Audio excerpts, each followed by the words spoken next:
My name's Chris Cleary, and when I was a little bit about me, and then I'll kind of jump off in a thing. So I was asked to come out here by Nico to talk about my recent experience with Cyber Command. I just left Cyber Command not too long ago, and I had to tell Nico, I said, well, I really can't talk about Cyber Command specifically, what I did or where I was or what I did while I was there, but I could maybe talk about the military planning process in the abstract. Use some examples, and one of the things, and that's why that quote on there is, plans are nothing, planning is everything. The military, we plan and execute operations, and that's sort of our backing. That's what we do.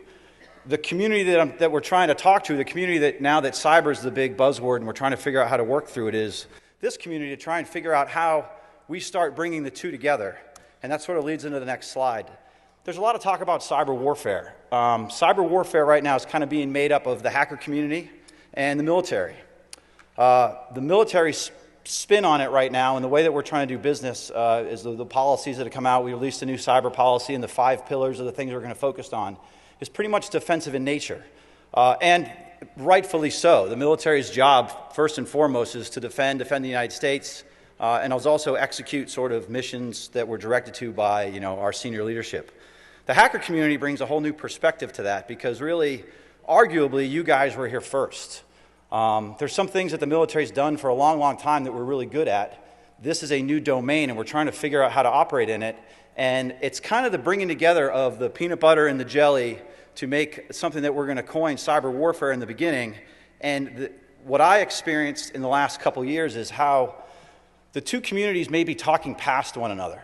The military, we're very rigid, we're very hierarchical, we do things very linearly.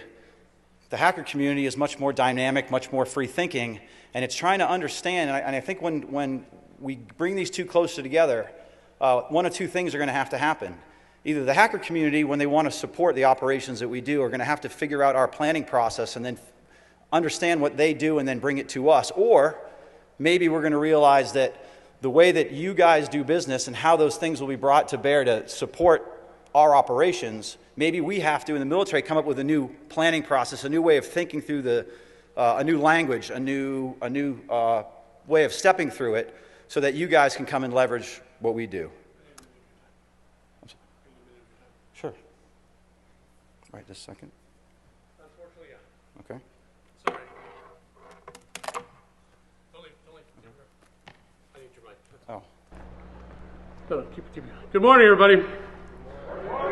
How many people here are new to DEFCON? Raise your hands. Okay.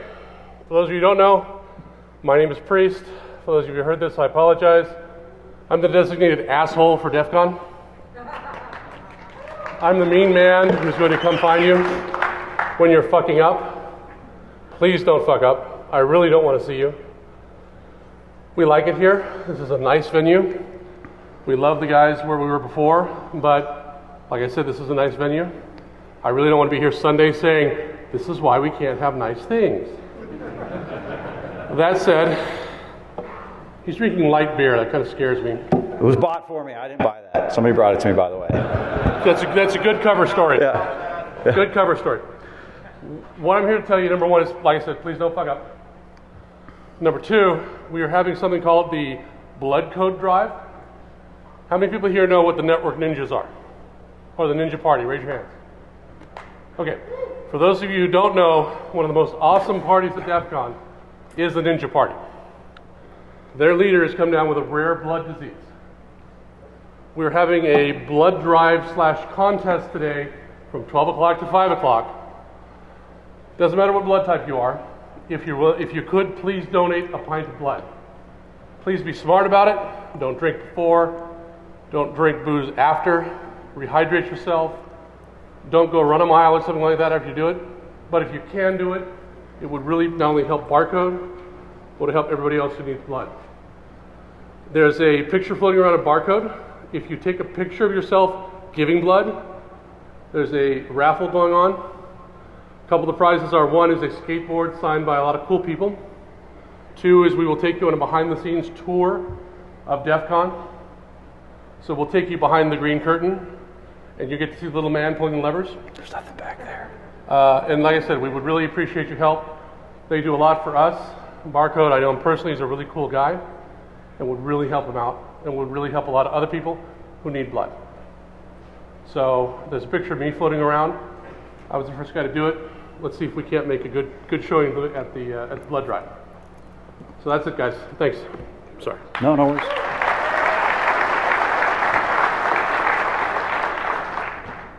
So I was just behind the green curtain a minute ago. There's really nothing back there. But I got some beer and some finger food and stuff like that. But so I wanted to kind of give a little bit about how I got here and what I sort of learned along the way. And what I mean by that is sort of the progression of becoming a military planner. And something to learn from that is we're all sort of products of our environment. I mean, everybody in this room came from some different background. They have different experiences in their life that got them either to this room or to what they do. And you know, being a planner is no different. So starting off, I started my career as a maintainer working on F-18s. Young kid working on Hornets. It was really cool. It was a really cool job playing around. But what I learned is just because you know how to fix something doesn't mean you know how to use it. From there, I actually got an opportunity to go to the Naval Academy, and I played rugby, and although I got my ass handed to me pretty bad academically at the Naval Academy, I did pretty good in rugby. And one of the things you learn sort of at the academies is that with enough pressure, a round peg will go into a square hole. So then I went to my first ship. I was a surface warfare officer, and on my first ship I was the anti-submarine and anti-surface warfare engagement officer, which means I either put torpedoes in the water or put harpoons in other ships. And when you got there as a planner or an executor, the lesson I took away from that was even though that you're important to the mission, you don't necessarily know what the guy to the left and the guy to the right are doing, but you do know that if they don't do their jobs, you can't do yours. From there, I was the officer in charge of a landing craft detachment, worked with the Marines quite a bit, which is an experience all in itself.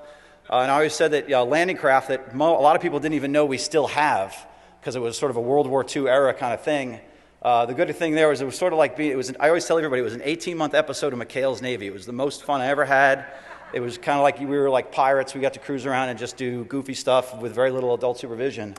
But working with the Marines, I found very, very painfully that when they say things are going to happen, it happens, and they happen to the minute. So the whole idea of being able to, given a set of orders and execute on a timeline is critically important to them, because if you don't, people die.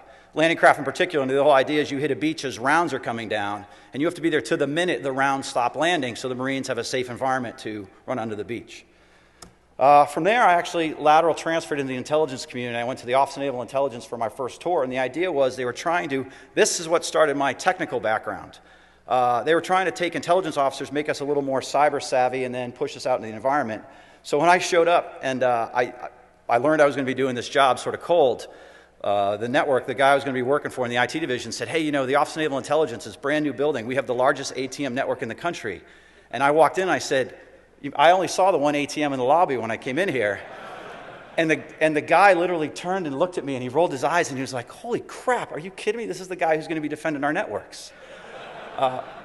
So they pumped just dollar into, I went to like every SANS class there was, and these hacker courses, it just went completely over my head. But the idea was to learn how to speak the language, not necessarily be a keyboard operator, but just understand the environment. And as an officer, be able to take what you guys are doing, the IT professionals are doing, and sort of translate it to leadership, be the intermediary there. From there, because the market was so good, I ended up jumping out. I was in DC at the time and went to the private sector. I went to go work for Spartan, and I learned that being a defense contractor is a much, much different world than being a military officer or in the government for that matter. Their priorities are different. At the end of the day, they're in it to make money, and that's kind of the game you got to play. This was around the 06 time frame came around, and the surge was getting to happen, and as I was still a reservist, I mobilized, and I went to the Joint Special Operations Command, and everybody knows what those guys do now. Courtesy of us putting bin Laden in the ground. But there were some things that I learned there. The JSOC community was a really, really cool community, and I always said it was sort of being an outsider coming into it. It was sort of like being the water boy on a Super Bowl team.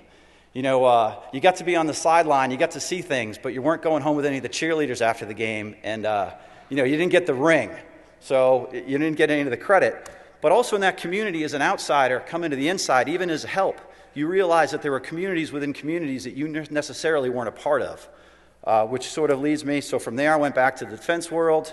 And then about 2+ years ago, I got mobilized again to go to U.S. Cyber Command. And what I realized as a planner there that my background with all those different experiences really set me up pretty well. The most important one was the being an outsider and insider community. You know, what they do there, especially the people that support us, is still very much a clique, and you're not always necessarily allowed into that clique.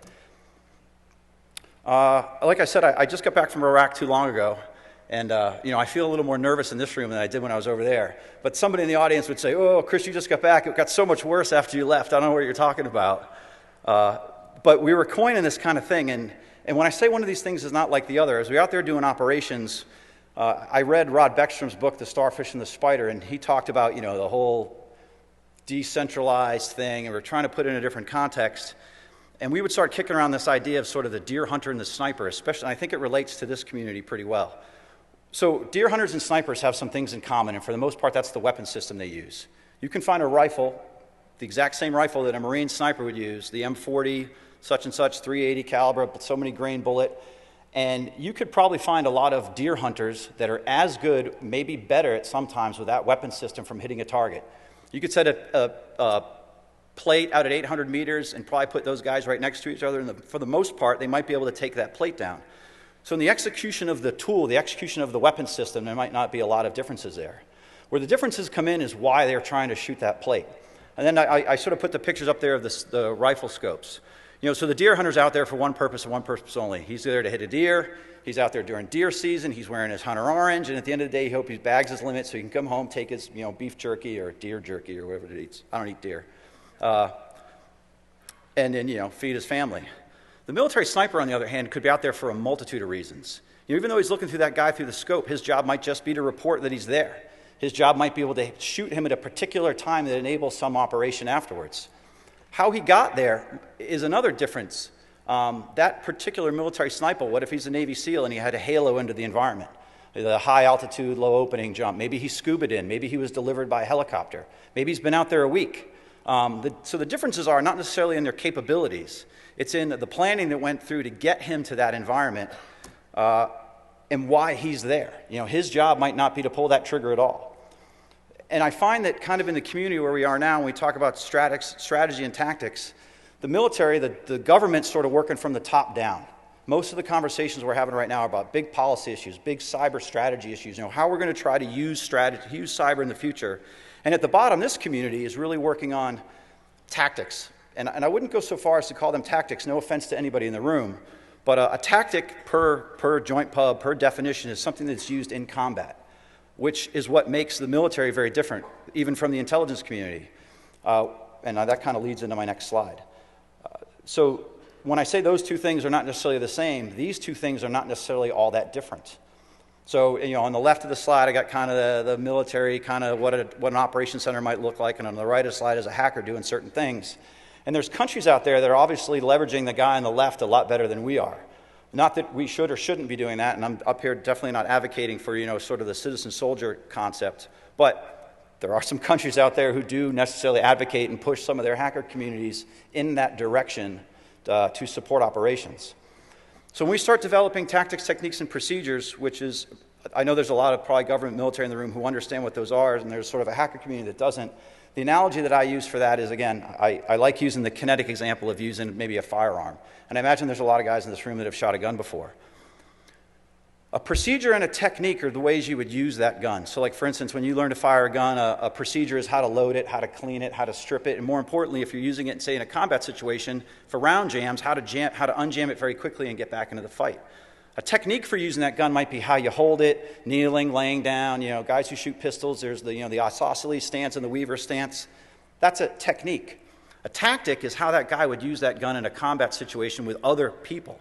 And I think where this community starts needing to do a little bit better at is trying to figure out how a bunch of you guys operate together to sort of deliver some sort of effect or some end state. I know that you capture the flag here, where teams of guys work towards a common objective. And we've seen some other nations, some other prominent group, I guess the LulzSecs and the Anonymous of the world, sort of do things, at least with some sort of end state in mind. That's the way the military operates. But I want to talk about the offensive cyber thing, and I know that the brief was originally coined offensive cyber, and I want to get away from that for a minute for a couple reasons. Not only do it was, you know, I'm not from cybercom trying to say that we should be doing offensive cyber. to try to explain to you what the military does or how we would use this capability in the future. Well, the Department of Defense operates within a spectrum of conflict. And the reason I say that is because, with those blocks at the top, stable, peace, unstable, insurgency, general war, you can look at the world right now and see that we're in one of those categories all over the place. And within each of those categories, we have operational themes. So as an example, one of the operational themes, peaceful military engagements. What we do, you would say most of the countries in the world that we're in a period of sort of a peaceful coexistence with. And especially our allies, our partners, we do training, we do recovery operations when we need to, things like arms control, counter-drug. When we start moving up the level a little bit, limited intervention is actually the one I'd like to talk about the most, and one that I'm going to talk about again, as I go through some more slides. But a limited intervention is a specific operation to achieve an end state, a clearly defined end state, limited in scope. Sort of those examples there, a NEO is a non-combat evacuation operation. The Marines do those all the time. Go into an environment, maybe it's breaking down, you got to get some American citizens out of there, how are they going to do it? Strikes and raids. Strikes and raids, I think we're beginning to see now, and we might see more of. And as we start thinking through this might be how we classify these kinds of operations. I got a slide coming up in a little bit where I talk about STUXNET just as an example. But I would classify that as a strike or a raid for whoever did it, however it was done with a limited scope to achieve a certain objective and then kind of end the operation. Peace operations, kind of self-explanatory. There's lots of reasons we're in peace operations. Irregular warfare.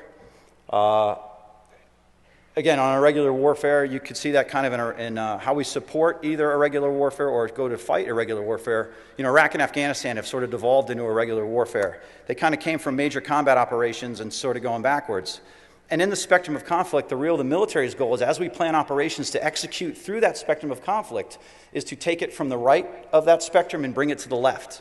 We're there to take violent actions and bring them, and hopefully by the time we leave, we're in a period of stable peace, or at least we've left it better than we found it. I'm sure we could have a lot of arguments about the things that we're doing now and if we're going to leave places better than we found them, but that's the idea. That's our intent. That's why we're going there. So within the whole spectrum of conflicts, you got the elements. Now, I know this is kind of an eye chart, and I apologize for that. And this is mostly for the people that afterwards who want to go through the slides and read through them a little bit more. But within any of those operations I just showed you on the last slide, the kind of things that we would do there are represented here. So that we have offensive, defensive, stability, and civil support operations. Now, how you weight those, again going back to that last slide, is what kind of makes that operation. Obviously, to the right of the slide, in major combat operations, offensive things are the main reason we're there. You're there to, we're the Department of Defense, and I used to get into this argument with some of the other partner agencies we work for, and they'd look at us and they'd say, "Man, you military guys, all you want to do is break things." And I'd stand up there in my uniform and I go, "Yeah, that's what we do. We break things. You don't ask an F-18 pilot to drop picnic baskets in another country. He has kinetic weapons. He drops bombs and JDAMs and shoots down airplanes. That's what he does. That is his domain, and his whole job is to get better at that." The idea was, so when we get into information operations, and CNO being one of the pillars of information operations, military planners, the guys who are going to plan in that environment, are thinking through how to support these kind of spectrum of conflict with a different operational themes. And when we're going to achieve some commander's end state in there, we're going to do things that leverage both offensive, defensive, stability, and civil support. So I guess what I'm trying to get people in this audience away from, or I wish the media would get away from this, is that as the cyber capabilities start to evolve, they're not just there for offensive reasons. We do those for a lot of different reasons. And now I'm going to break down some examples. SCHRIEVER WARGAME. SCHRIEVER WARGAME is something that started a couple years ago. I participated in it last year. It's out here actually in Las Vegas, Nevada, which is a space/cyberspace war game where we get together with a lot of inter-service partners, a lot of multi-agencies and multi-nations to come up with a war game, space, cyberspace, kind of all work through it, trying to leverage each other's capabilities to achieve some kind of end state, learn things about it. But it's done under the context of peaceful military engagement and, for the most part, with stability in mind. Here's the STUXNET thing I want to talk about. And again, not knowing anything about STUXNET other than what I've read in the media, what you could argue is there's somebody pissed off at the Iranians. And for whatever reason, they're concerned about a particular capability that they had. And they came up, and in my mind, I'd call it a strike because it was limited scope. It was designed specifically with one thing in mind, and that was to degrade the Iranian weapons program with no particular follow-on action, or at least none that we've seen to date. But once it was executed and you could say completed, it was over. You know, like I said, to date we've seen no follow-on action. But under the scope of limited intervention, it was something that whoever did it decided to do. Russia versus Georgia, we talk about this one all the time. And this is the first time when everybody wants to go to call cyber warfare. Oh, we saw the Russians do cyber warfare against the Georgia, Estonia, and one other country at the different times, different periods. But when you look at that, the actual cyber attack, most people in this room would say, well, it was a denial of service attack against some government websites. Big deal. Well, yeah. But if you look through it in the context of whatever military planner put that together, what it was done to enable some other action. It was done to get the Georgians to turn their head for a minute and say, why is my banking system going down? And whoa, where'd that tank come from? So when we talk about information operations, for the most part, information operations are done to enable other things. They're not done with the effect that we deliver there, whatever it is. And when you talk about information operations, there's 5 pillars: MILDEC, PSYOP, computer network operations, OPSEC, and one other. Somebody help me. I'm sure somebody in the room knows what the 5th one is. It's escaping me right now. That's why we're there. That's why we do it. All right, so this next slide, before I hit the slide key, I'll take a sip here to calm my nerves. So before I hit the next slide, I got to kind of intro the next slide for a minute. So talking about the military planning process is, again, why I came. I want to kind of walk you through that and just get an understanding of what I'll call it the ass pain that military planners go through, because it is not easy. It is very painful. You get beat up quite a bit, and it's way harder than executing, and that's not to insult anybody who works on a keystroke on the other end of it, but it's the thing it's the longest pole in the tent, and if it's not done right, it's how things get effed up. And we've seen good examples of operations, we've seen bad examples of operations, but it's the planning that makes that possible. So I wanted to walk you through an example, and because I couldn't really talk to a real-world example, I have to talk to this one. Okay, so pause for effect. All right. So Live Free, Die Hard. First of all, I love this movie. I know when it first came out a couple years ago, it was, oh my God, the hacker. It was, look what they can do. Look how effed up things are. And that was the first context of looking at that movie, looking at it through the lens of only a cyber attack on the United States.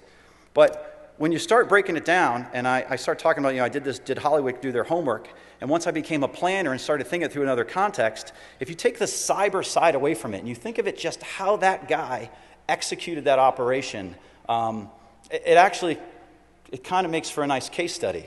So first of all, the movie was based on an article, Farewell to Arms, written by this guy, John Carlin, who basically wrote an article talking about the vulnerabilities of our critical infrastructure. And it was written like 10 years ago. So it was kind of, not I'm saying it wasn't ahead of its time, but it was written before critical infrastructure was really on everybody's lips.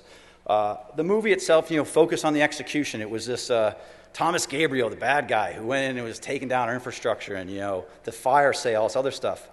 But when you really look through the movie, in my mind, it was a very well-executed information operations campaign to achieve some end state. Now, of course, Bruce Willis gets involved. He fucks everything up and takes down the bad guy.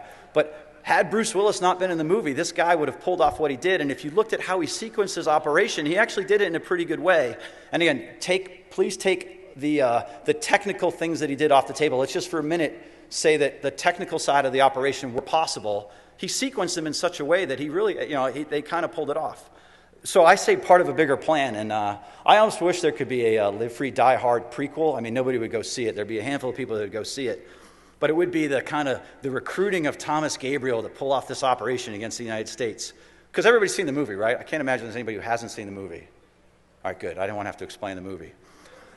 But, in the beginning, you find out who Thomas Gabriel is, basically you find out he's a disgruntled government employee who tried to show the government how screwed up our security was, and of course he's blackballed and thrown into the wild. And then all of a sudden he's executing this operation. And I'm like, holy shit, where'd he get all that stuff? Where'd he get that truck? Where'd he get those helicopters? Where did those French ninjas come from? That guy had to have some bank. He had to have some funding.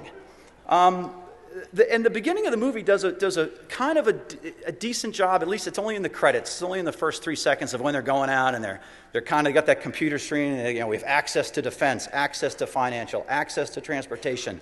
I'm like, okay, so they kind of hinted at a little bit what we'll call the preparation of the battle space going into the movie. But holy crap, that guy had to have a ton of money, and to pull all that stuff off. I mean, for guys of you in this audience who do this stuff, you know that of all those things that they were trying to access, that would have taken years to execute that operation.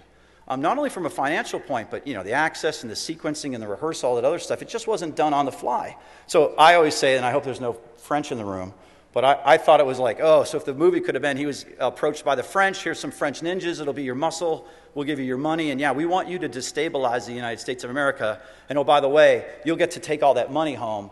But if you looked at the movie in the context of a much bigger campaign, it would have been the operation to destabilize the United States, and there was probably some follow-on action after he conducted that operation, that maybe there was another sequenced operation that was going to happen behind it, the next movie. What was the thing that was going to happen after this guy brought the government to kind of its knees for the most part? So when you start thinking about how they did that, again, eye chart, and I apologize for this, operational design. Planners live in this world. Planners take commanders' intent, run them through a bunch of filters, and come up with some plan on the other end. And for those, I'm sure there's a lot of people in this room that are familiar with this, and I'm sure there's some people that aren't. From a planner's perspective, this is our TCP/IP stack. See, I know a little bit of technology. So when I sit through most of the conferences in here, it goes right over my head. Technology, I'm like, 1, 0, whatever. And I would expect some of the planning process for people who aren't familiar to go over your head. And just from an abstract perspective, wow, why do they have to do those things? It doesn't make sense to me. In the beginning, I don't disagree with you.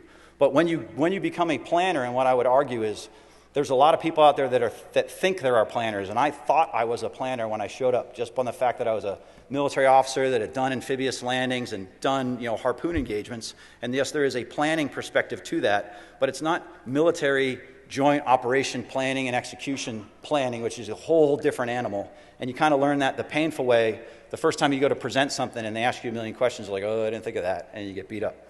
So as you look at that slide from sort of the left to the right, operational art, that operational art we coined in the military is based on your experience and based on the way that you kind of know certain capabilities work and certain things work together.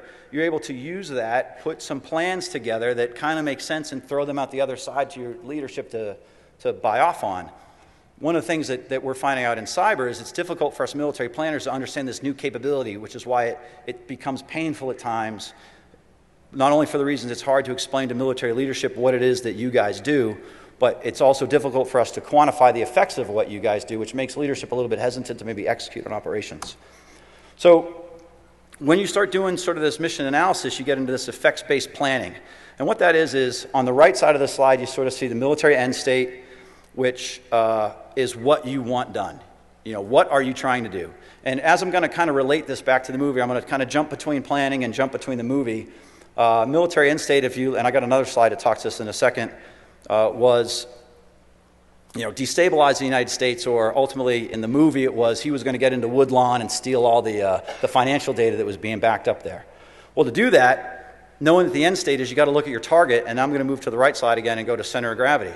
Center of gravity analysis is something that takes the most time for what we're doing, because that ultimately leads us to where we want to deliver our effects.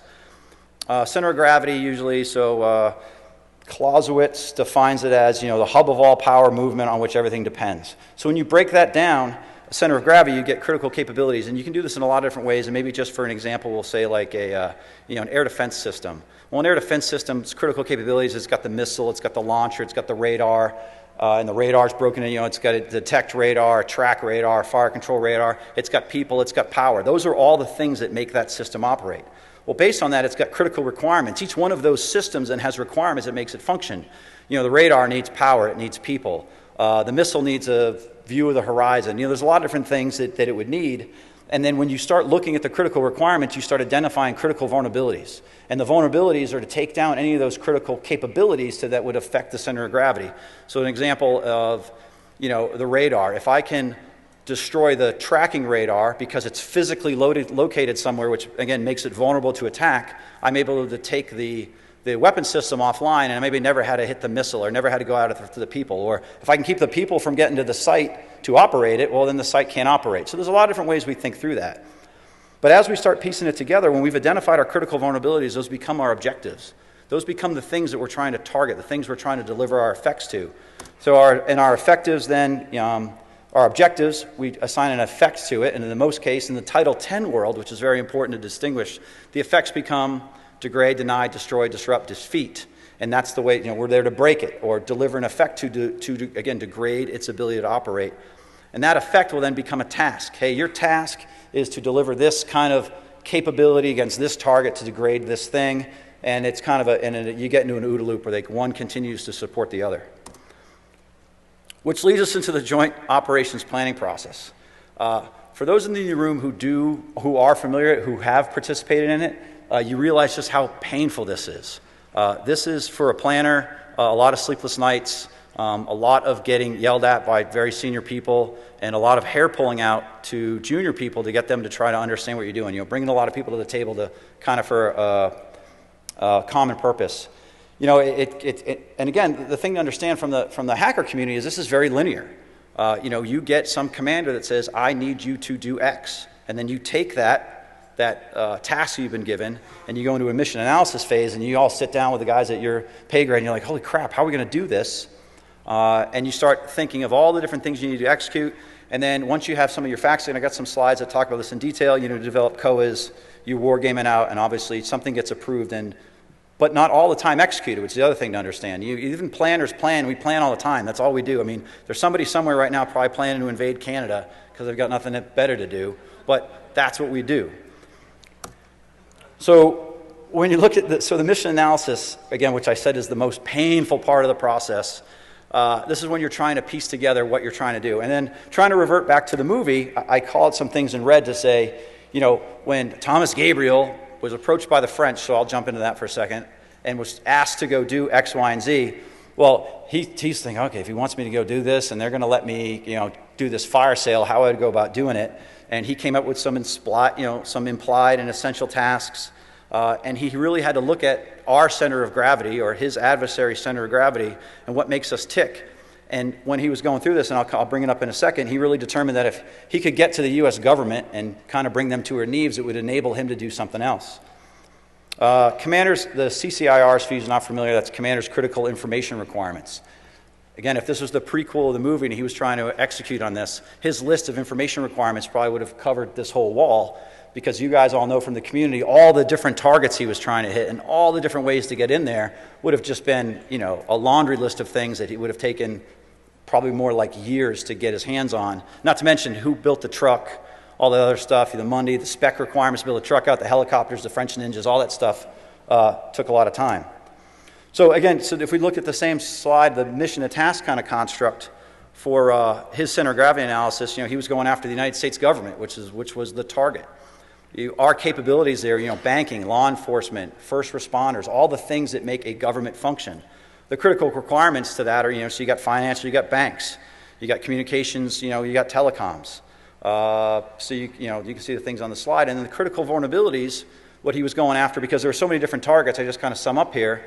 There were, obviously physical vulnerabilities he was going after, technical vulnerabilities, and it's sometimes procedural vulnerabilities. Things that he could initiate that just through procedure drove his target to do something, and I have a slide that lays that out in a second. And then of course, as he went through the movie, he said, well, to do that, I'm going to target critical infrastructure with the effects being to, depending on the critical infrastructure, disrupt, degrade, destroy at some point. He blew up the, although it was a kind of, I call a follow-on mission, when he blew up the power plant to try and kill Agent McLean.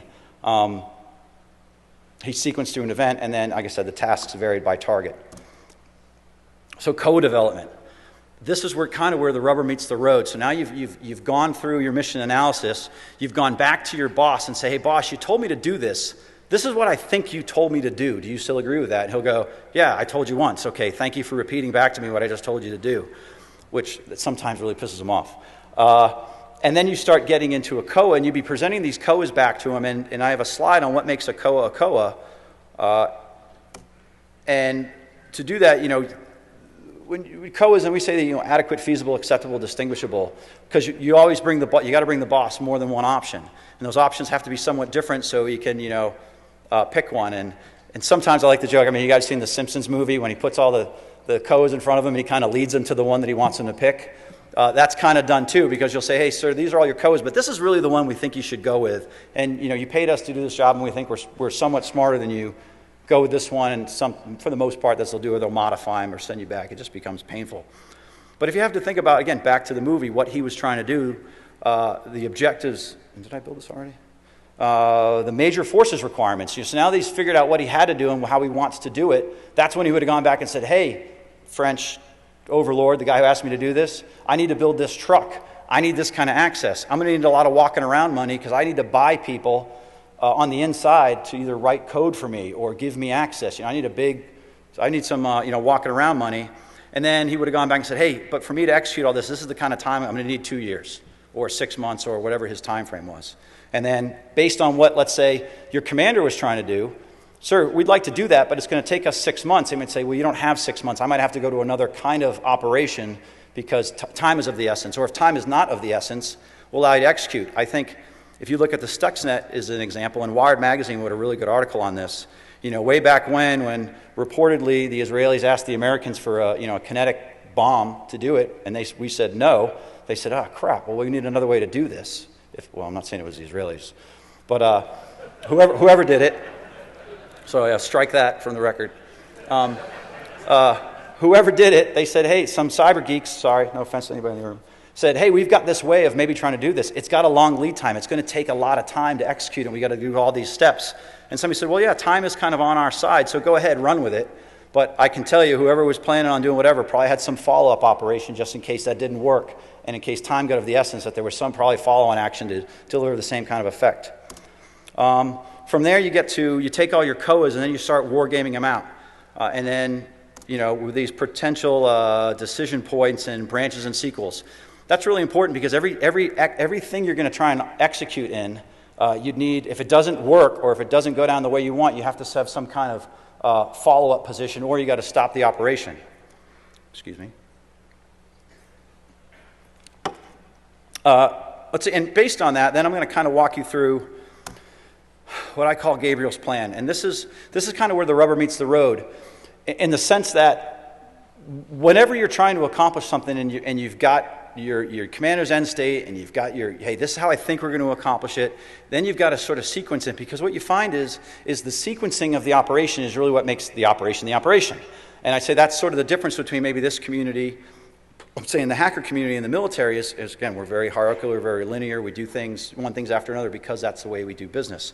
So again, going back to the movie, I kind of carved the movie up into 3 major lines of operation. The first one was sort of, I'll call house cleaning, and that was, hey, what are the final things I need to do to execute on the operation?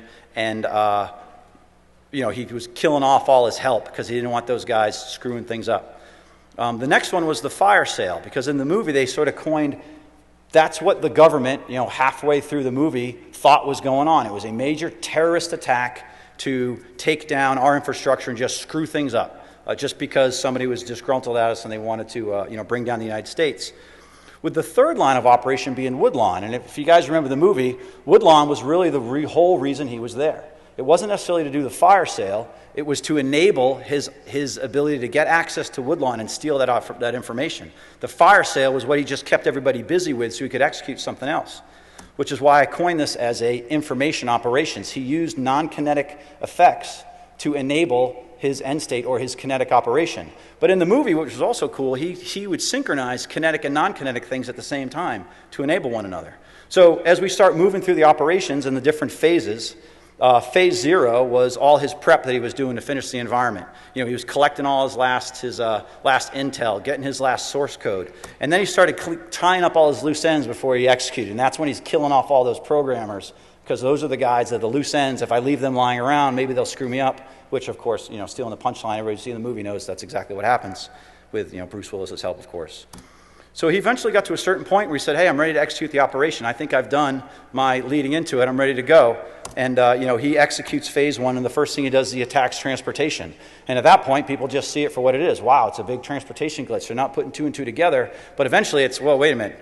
Traffic goes down here, and the FAA is reporting something over here, and Amtrak went down over there. Whoa, this is not a coincidence.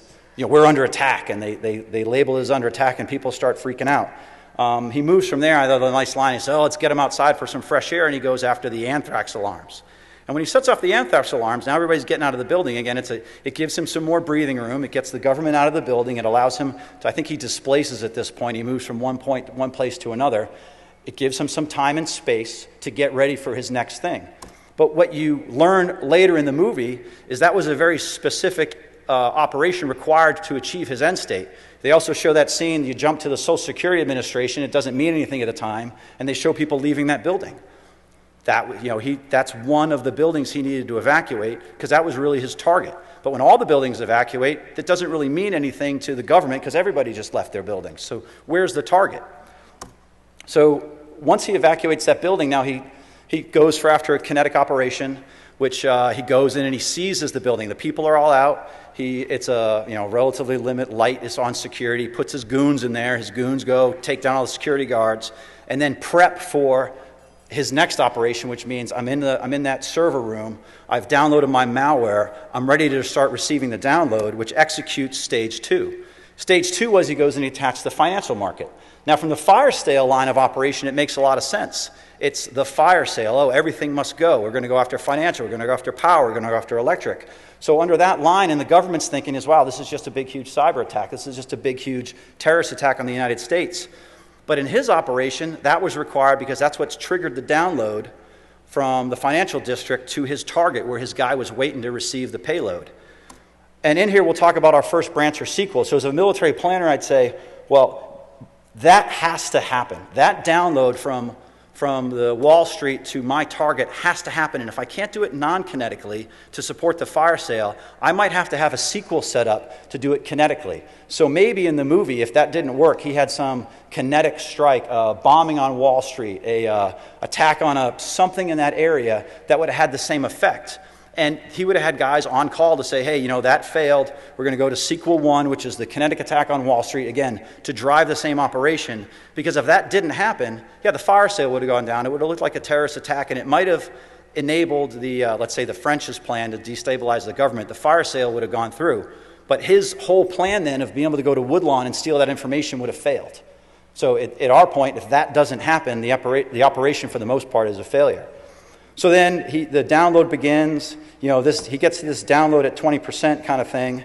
And at that point is when the decision's made to send his girlfriend out to the power plant facility and take it down. Now, I watched the movie 3 or 4 times, and I'm like, why the hell did he take down the power? It doesn't make any other sense. And then it kind of hit me as well. It's sort of the trifecta on the fire sale. It sets the rest of the fire sale down, which would, again, in my opinion, I think he did that to sort of cover his tracks. I'm going to do the fire sale. It makes sense. They're expecting it. It's one of those things they'll think will go.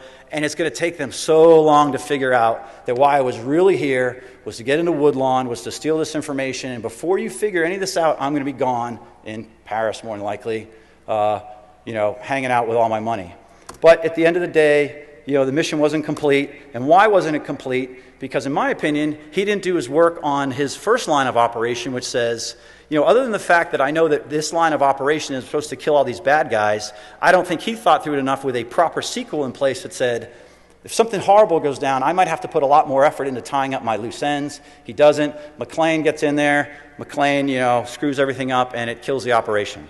So if you think of that in a sequenced event from an I.O. planner, that's how we would have to present to our leadership a campaign. Leadership would have said, yeah, go ahead, that makes sense to me, execute. So as I'm kind of getting the hook to get off the stage, I want to leave with this. Everything I just said is in joint pubs. And for those of you who kind of want to learn more about the way the military operates, go check out these joint pubs. They're all there. Actually, some of them come in little cliff notes.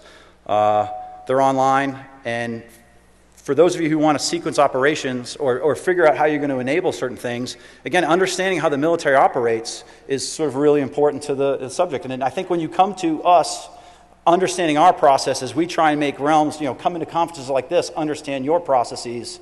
we'll start taking, things that take weeks and months and years, and maybe we'll start getting them down to days and hours or minutes. And with that, that's the end of my talk. I hope you guys liked it, and I guess I'll be across the hall for questions.